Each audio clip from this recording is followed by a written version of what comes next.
दोस्तों स्वागत है आपका मेरे YouTube channel English literature hub में। तो स्टार्ट करते हैं आज की वीडियो बिना कोई टाइम वेस्ट किए हुए। आज हम डिस्कस कर रहे हैं कोड नंबर 5। ओनली 4 कोड को मैं डिस्कस कर चुका हूँ अपनी लास्ट वीडियो में, तो आप मेरे चैनल पर जाकर उसको देख सकते हैं और अपनी जो आपकी प्रिपरेशन है उसको और ज़्यादा स्ट्रॉन्ग कर सकते हैं। तो स्टार्ट करते हैं आज की वीडियो।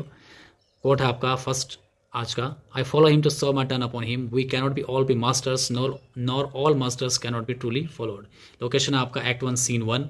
स्पीकर है यहाँ पर इयागो जो रोड्रिगो से बोल रहा है। यहाँ पर इसका मीनिंग देख लेते हैं। यहाँ पर इयागो यहाँ पर एक्सप्लेन कर रहा है अपनी थ्योरी को, जो उसकी मैलिशियस सर्विस है। यानी कि जो इयागो है वो ये बोल रहा है रोड्रिगो को कि मैं ओथेलो को सिर्फ इसलिए सर्व कर रहा हूँ, उसके नीचे इसलिए काम कर रहा हूँ ताकि जैसे मुझे समय मिलेगा तो मैं अपना काम कर दूंगा, मीन्स मैं अपना बदला उससे ले लूँगा।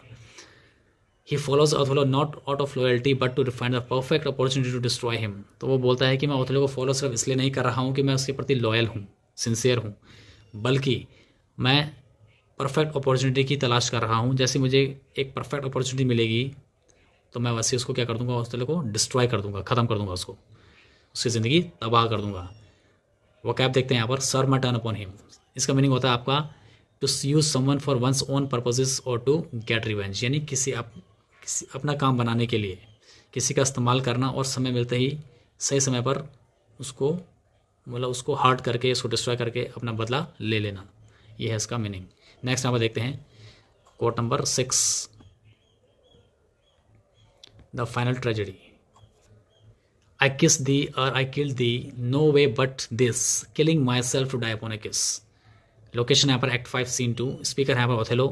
ये इसके फाइनल वर्ड्स हैं ओथेलो के। ये लास्ट एक्ट का आपका ये लास्ट सीन है आपका। इसका मीनिंग है आपका, after realising he was tricked into killing the innocent Desdemona, Othello stabs himself, he speaks to her corpse noting the tragic irony that he died in the same way he lived, consumed by his love for her. तो यहाँ पे Othello क्या बोल रहा है, आखिरी बार बोल रहा है। ओथेलो के ये आखिरी शब्द हैं जब वो ऑलरेडी डेस्डेमोना को मार चुका है। अब उसके बाद उसको ऐसा लगता है कि उसको फील होता है कि उसके ऊपर किसी ने ट्रिक किया है, मीन्स उसको किसी ने चीट किया है ना। यानी उसने जब उसको रियलिटी पता चलती है कि इयागो ने उसके ऊपर ट्रिक किया है, खेल खेला है, उसने मेरे हाथों जो एक इनोसेंट थी मेरी वाइफ थी डेस्डेमोना, उसको उसने मरवा दिया। उसके बाद ओथेलो को बहुत ज़्यादा गिल्ट फील होता है और वो बाद में खुद को ही स्टैप कर लेता है, मीन्स खुद को ही वो खंजर से मार देता है, चाकू से मारकर खुद को ख़त्म कर देता है। He speaks to her corpse noting the tragic irony that he died in the same way he lived, consumed by his love for her. लेकिन मरने से पहले वो क्या करता है, मरते मरते वो क्या करता है, जो उसकी बॉडी होती है वो डेस्डेमोना के ऊपर गिर जाती है और मरते मरते वो बोलता है कि मैं एक लास्ट किस तुमको मैं करना चाहूँ। डेस्डेमोना की डेड बॉडी को बोलता है वो कि मैं मरते मरते भी तुम्हें एक लास्ट किस करते हुए जाऊंगा। तो काफ़ी पैथेटिक सीन है ये, काफ़ी मतलब हार्ट फेल्ट सीन है काफ़ी ना, मतलब एकदम दिल दहलाने वाला सीन है। उस समय कैसे फीलिंग्स रही होंगी ओथेलो की, आप इस बात को सोच सकते हो कि इयागो ने कितना ट्रिकी प्ले उनके ऊपर खेला था, ओथेलो और डेस्डेमोना के ऊपर। इसको देखकर ही रोंगटे खड़े हो जाते हैं। तो यहाँ पे देखते हैं वोकैब। यहाँ पे एक वर्ड आपका ERE, आर मीन्स होता है आपका, ये आपका ओल्ड इंग्लिश वर्ड है जिसका मीनिंग होता है आपका बिफोर। ठीक है, नेक्स्ट यहाँ पर देखते हैं आपका कोट।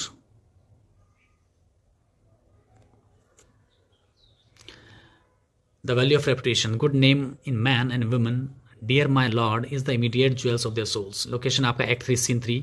स्पीकर इयागो है आपका जो बात कर रहा है ओथेलो से। इसका मीनिंग है आपका, this is deeply ironic, Iago tells Othello that a person's reputation is their most valuable possession.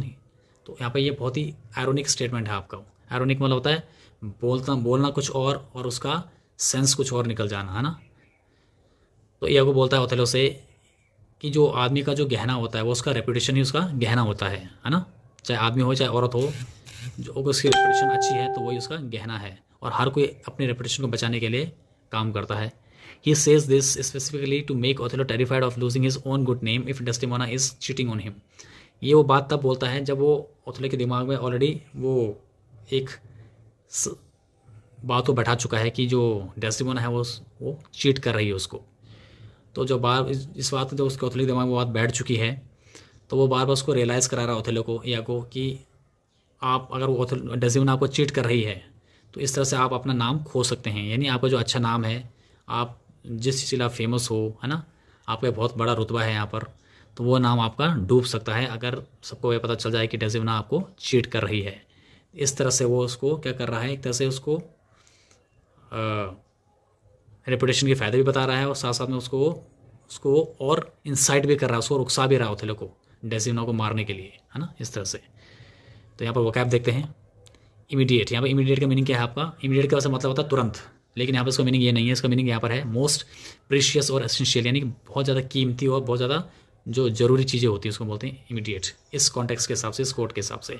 तो दोस्तों ये थी आज की वीडियो। आई होप आपको ये सारे जो मैंने कोट्स वगैरह आपके सामने डिस्कस किए वो आपको समझ में आ गए होंगे। और फिर मिलते हैं अपने अगली वीडियो में, इंतज़ार कीजिए। Till then take care.